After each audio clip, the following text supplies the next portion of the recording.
subscribe our channel and press the bell icon and never miss any update from popbollywood.com.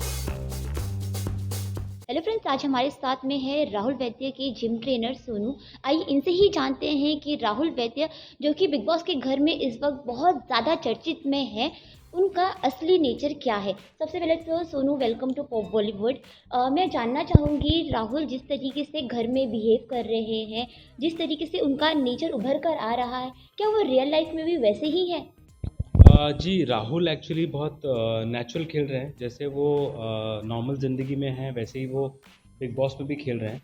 और काफ़ी सारी चीज़ें जो शेड्स हैं जो उनके निकल के आ रहे हैं वो टास्क के दौरान आ रहे हैं। जो आपने भी देखा होगा कि जिस तरह उनका रिएक्शन है जो टास्क में आपको नज़र आ रहा है कि वो कितने शालीनता से कई बार लोगों से बात करते हैं। जब टास्क यदि एग्रेशन वाला भी है तो भी उनका वो एग्रेशन पीक पे नहीं जा रहा है। तो उनका पेशेंस अभी तक उन्होंने बहुत बरकरार रखा है, चाहे किसी भी तरह का टास्क हो। और लोग उनको पूरा कोशिश कर रहे हैं उकसाने की, बट वो अपना कामनेस फिर भी उन्होंने काफ़ी हद तक मेंटेन करके रखा है। तो रियल ज़िंदगी में वैसे ही वो काम आदमी है और बहुत शिष्टाचार वाले हैं, मतलब सभ्य हैं। तो वो सभ्यता उन्होंने मेंटेन रखी है उसमें। आपने देख ही रहे होंगे आप लोग बिग बॉस, तो आपने देखा होगा कि वो शालीनता से सारे टास्क करते हैं। और सबसे जो बातचीत भी होती है उनकी, वो बहुत शालीनता से शांत होकर बात करते हैं सबसे। तो वो रियल नेचर है उनका। राहुल वैद्य की बात करते हैं तो जब वो घर में गए थे तो उन्हें एक टास्क दिया गया था सिद्धार्थ शुक्ला के द्वारा कि आपको घर के अंदर किसी से गाल पे किस लेना है, जिसकी वजह से काफ़ी लोगों ने उन्हें गलत समझा। एंड बाद में जब एंड में सिद्धार्थ ने ये चीज़ क्लियर किया कि वो उनको टास्क दिया गया था, वो रियल लाइफ में ऐसे नहीं है, पर उससे पहले ही एक जजमेंट बन गया था घर में कि राहुल वैद्य घर में घुसते ही वो इस तरीके की हरकतें कर रहे। तो उसके बारे में क्या कहना चाहेंगे आप? देखिए, ये जो बिग बॉस का जो टास्क देने का जो उनका तरीका है, वही एक्चुअली आपके वो रिएक्शन है जो उन्होंने टास्क दिया, वो एक रिएक्शन है। और उस पे जो एक्शन आप जो ले रहे हैं घर के लोगों का, वो उससे उनकी मानसिकता पता चलती है कि वो क्या सोचते हैं। और उसी से हर इंसान के जो अंदर हैं, चाहे जैस्मिन हो, चाहे एजाज हो, चाहे जान हो, जो भी कंटेस्टेंट अंदर हैं, उनके जो रिएक्शंस हैं, जो अंदर उनके क्या चल रहा है, वो रियलिटी पता चलती है। तो वो टास्क इसलिए दिए जा रहे हैं। तो अब जो पता चल रहा है कि मैं गलत था या सही था, तो वो एक नॉर्मल टास्क था। उससे आप अपना चेंज कर सकते हैं परसेप्शन। यदि उन्होंने कुछ परसेप्शन राहुल को लेके बनाया है तो उसे उन्हें चेंज करने का मौका मिला है। तो ऐसी बहुत सारे टास्क मिलेंगे और परसेप्शन चेंज होंगे और नई चीज़ें आएंगी। राहुल का एक जो किस्सा है नेपोटिज्म वाला, वो बहुत ही ज़्यादा फेमस हुआ है। तो जिसके बाद में ऑडियंस ने बहुत सारी ऐसी ऑडियंस है जिन्होंने सपोर्ट किया है। बहुत सारे ऐसे सेलिब्रिटी है जो जिन्होंने उनको सपोर्ट किया है, जैसे कि एम एस धोनी हो गए। उन्होंने भी कहा था कि राहुल वैद्य को मैं पर्सनली जानता हूँ जी। एंड वो पर्सनली वो बहुत अच्छे इंसान है। तो आप वो नेपोटिज्म के टॉपिक के बारे में क्या सोचते हैं? वो जो मुद्दा उन्होंने उठाया था उसके बारे में क्या सोचते हैं? देखिए, वो नेपोटिज़्म की बात की जाए तो एक्चुअली मैं मानता हूँ कि है कहीं न कहीं इंडस्ट्री में उसका एक इम्पैक्ट है। पर मैं नहीं ये नहीं कह सकता हूँ कि 100% है। बट हाँ, 60% है। क्योंकि जो लोग करीब होते हैं ना, ये जो लोग जब जब भी यदि आपको कहीं कोई काम चाहिए होता है या कोई फ़िल्म बन रही होती है, तो पहला चांस उन लोगों को मिलता है। ये मैंने भी देखा है, इतने सालों से इंडस्ट्री में हूँ मैं।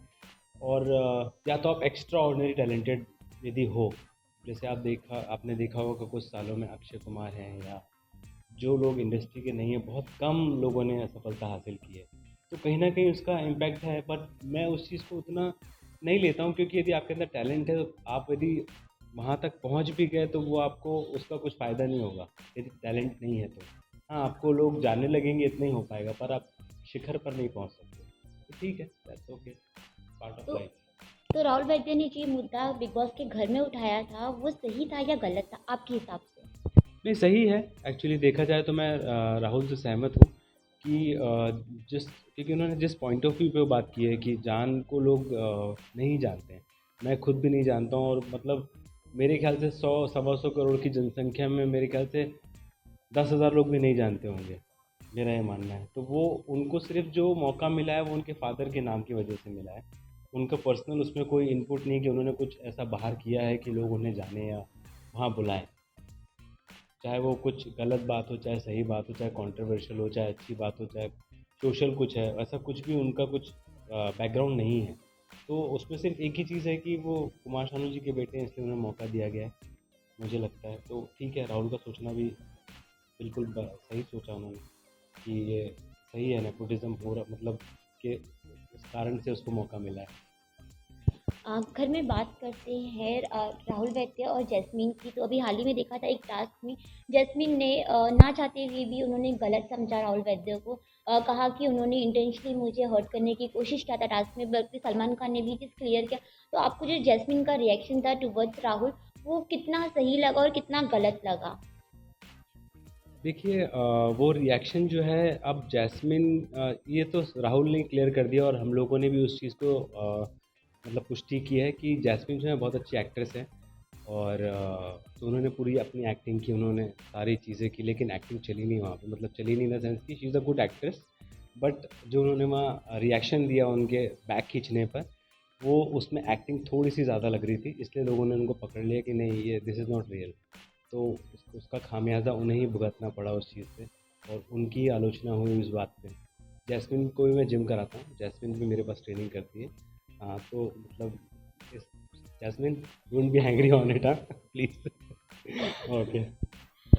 जैसे कि आपने कहा कि आप जैस्मिन को भी जिम करवाते हो, तो अगर दोनों की गेम की बात करें तो किसका गेम आपको ज़्यादा अच्छा लग रहा है, राहुल का या जैस्मिन का? देखिए, गेम तो अभी बढ़ रहा है धीरे धीरे, पर जिस तरह से पेशेंस से राहुल खेल रहा है, मुझे एक्चुअली पेशेंस पसंद है, क्योंकि जो पेशेंस वाली चीज़ें हैं वो दूर तक जाती हैं। Magic is just for a moment. तो जो मैजिक होगा वो ज़्यादा देर तक टिकेगा नहीं, पर पेशेंस यदि है तो वो काफ़ी लंबे तक समय तक टिकेगा। तो मुझे पर्सनली राहुल का खेल ज़्यादा पसंद आ रहा है। शेड्स हैं उसमें, और कोई इसका साथ नहीं दे रहा है, तो हम लोग हैं उसको सपोर्ट करने के लिए। तो जैस्मिन की बात करें तो वो जिस तरीके से घर में पोर्ट्रे कर रही है अपना नेचर, क्या वो रियल लाइफ में भी वैसी ही है, या फिर वो उनका जो गेम प्लान है, जिस तरीके से गेम खेल रही है, क्या वो सेम वैसा ही रियल है, या फिर आपके हिसाब से वो फेक खेल रही है? नहीं, मेरे के हिसाब से वो फेक नहीं खेल रही हैं, जैस्मिन वैसी ही हैं। मतलब 19-20 का फ़र्क है कि कई बार वो, मैंने जिस तरह आपको बोला कि थोड़ी सी एक्टिंग कहीं कहीं पे ज़्यादा हो रही है, तो उतना ही फ़र्क है। बाकी वो उनका बात करने का तरीका, सोचने का तरीका वो वैसी ही है। बस थोड़ी सी एक्टिंग जो है वो थोड़ी सी ज़्यादा हो रही है कहीं कहीं पे, जहाँ नहीं होनी चाहिए। कल एक टास्क हुआ था बिग बॉस के घर में, जहाँ पे सारी जो भी चीज़ें डिफरेंस थे राहुल और जैस्मिन के बीच ऑलरेडी सॉर्ट हो चुके थे। फिर भी उस टास्क में जैस्मिन ने राहुल का नाम नहीं लेते हुए बाकी के 3 लोगों का नाम लिया।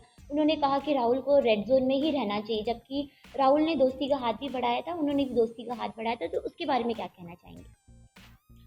देखिए, जैस्मिन और राहुल की तो पहले से ही नहीं बन रही है, क्योंकि और मुझे लगता है कि सबसे बड़ी बात है कि जैस्मिन जो है कुछ हद तक ना अपना जो दिमाग है वो यूज़ नहीं कर रही हैं। जिस दिन वो अपना दिमाग यूज़ करने लगेंगी और इन्फ्लुएंस नहीं होंगी, तो सही निर्णय लेंगी वो, मुझे ऐसा लगता है। तो वो सिर्फ निर्णय और इन्फ्लुएंस का जो फ़र्क है वो उसमें साफ दिख रहा है हम लोगों को। जैस्मिन के लिए जो एली गर्नी को घर में भेजा गया है, सारे डिसीजन बिग बॉस ने ही कहा था कि आने वाले 24 घंटे तक सिर्फ एली गर्नी ही लेंगे जैस्मिन के लिए। तो कितना आपको वो सही लगा और कितना गलत लगा? क्योंकि बिग बॉस के घर में हमेशा ऐसा हुआ है कि आप अपने हिसाब से खेलो, अपने माइंड से खेलो, पर ऐसा फर्स्ट टाइम हुआ है कि जहाँ पर किसी और के माइंड से जैस्मिन को खेलना पड़ेगा। तो उसके बारे में क्या कहना चाहेंगे? देखिए, आपने ना जो बात हम लोग इतनी देर से बोलना चाह रहे थे कि जैस्मिन जो है इन्फ्लुएंस्ड है और वो अपने निर्णय नहीं ले पा रही, इसलिए उन्होंने अली गोनी को भेजा है उसके लिए। तो ये मेरा बोलना साफ है कि वो कहीं गलत हैं, इसलिए उनको डबल दिमाग की ज़रूरत पड़ रही है, सपोर्ट की ज़रूरत पड़ रही है, क्योंकि वो खुल के नहीं खेल रही हैं। वो थोड़ा डर के खेल रही हैं, थोड़ा-सा और कुछ क्या होता है, बैगेज होता है, आदमी जो अपने साथ अंदर बैगेज ले जाता है कि यार मैं इसको पहले से जानती हूँ, इसको पहले से नहीं जानती हूँ। एक परसेप्शन होता है किसी को लेके, लेकिन परसेप्शन और रियलिटी में जो फ़र्क है, वो आपको दोस्ती कर परिचय करने पे ही पता चलेगा। तो वहाँ पे उनका जो परिचय जो होना चाहिए वो लोगों से, वो सिर्फ़ कुछ ही लोगों से है, सबसे नहीं है। और सब यही गलती कर रहे हैं ना, सब सिर्फ़ उनसे ही बात कर रहे हैं जो एक-दूसरे को जानते हैं। यदि मैं आपको नहीं जानता हूँ, तो मैं जानने की कोशिश करूँगा, तभी मैं आपसे दोस्ती कर पाऊँगा या आपको सुपरिचित बहुत अच्छे से जान पाऊँगा, फिर दोस्त बनाऊँगा। तो वो स्टेप में लोग पीछे हैं। तो मतलब सबसे बड़ी गलती जो सब कंटेस्टेंट कर रहे हैं मुझे लगता है कि वो यही है कि वो अपने सिर्फ जो दोस्त को पहले से जानते हैं, जो बैगेज लेकर आए, वहीं वहीं आगे बढ़ रहे हैं, तो कोई मंजिल तक नहीं पहुंच पाएगा। सब रुक जाएंगे एक जगह पे जाके, क्योंकि वो उसके आगे वो दोस्ती जा नहीं सकती है। इसलिए अली को भेजा गया है कि बॉस फोकस।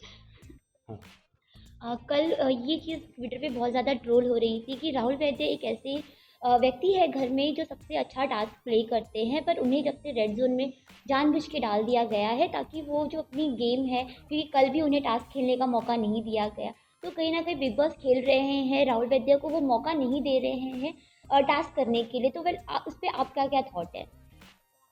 नहीं, मौका तो मिलेगा। एक्चुअली ये भी पार्ट ऑफ बिग बॉस का है। जैसे हम लोगों ने लास्ट टाइम यदि फॉर्मेट देखा जाए, यदि आपने लास्ट टाइम का बिग बॉस देखा होगा, तो उसमें सिद्धार्थ और पारस को उन लोगों ने पीछे रखा था, और फिर वो उन्होंने आके जो धमाके किए, सबकी रियलिटी बताई, तो पता चला कि ओ माय गॉड।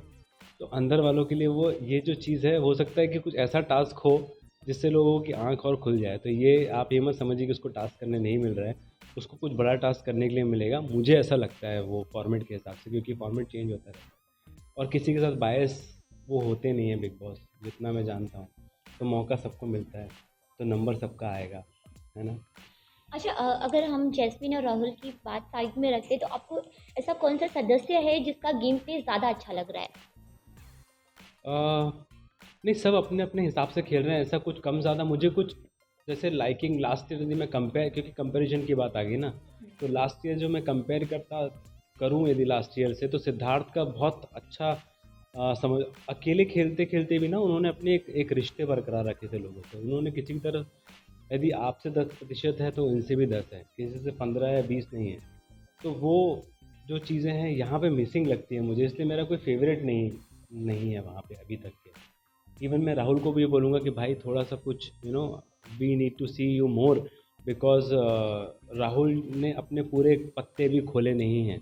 जो ताश के पूरे पत्ते हैं अभी तक जमाए नहीं हैं। अभी राहुल अभी भी वो कोशिश में लगा है कि कब मैं अपना ट्रम्प कार्ड खेलूं, तो मैं बस उस कार्ड की वेट कर रहा हूँ, और मुझे पूरा भरोसा है कि राहुल वो कार्ड ज़रूर खेलेगा सही वक्त पर। राहुल और निक्की की बात करते हैं। टास्क में जिस तरीके से निक्की ने जो किया कि जो चीज़ें हैं कुछ ऐसी जगह पे छुपा दी जहाँ पे वो रोते हुए निकल गए, उन्होंने टास्क छोड़ दिया, तो उसके बारे में क्या कहना चाहेंगे? अब वो टास्क ऐसा था कि राहुल नहीं रोता तो निक्की रोती, इसलिए इसीलिए इसलिए राहुल ने सोचा मैं ही रो लेता हूँ, बेटर है। तो ये टास्क का तो वही है, एक ना एक तो रोएगा। इट्स बेटर किसी लड़के को रोने से अच्छा खुद रो लो, that is better. I think कुछ कर तो सकते नहीं, तो that's the thing. Lastly Rahul के फैंस को क्या कहना चाहेंगे? यही कहना चाहूँगा कि राहुल जो है हमारा भाई है, और बहुत अच्छा लड़का है वो, और आप देख रहे हैं पूरी ताकत से और पूरी शिद्दत से खेल रहा है। तो मैं चाहता हूँ सब उन्हें, राहुल को वोट करें और सपोर्ट करें, और अपने सारे दोस्तों को बोले कि उन्हें सपोर्ट मिलना चाहिए। बस यही आप लोगों से गुजारिश है और विनती है। Thank you so much. Thank you.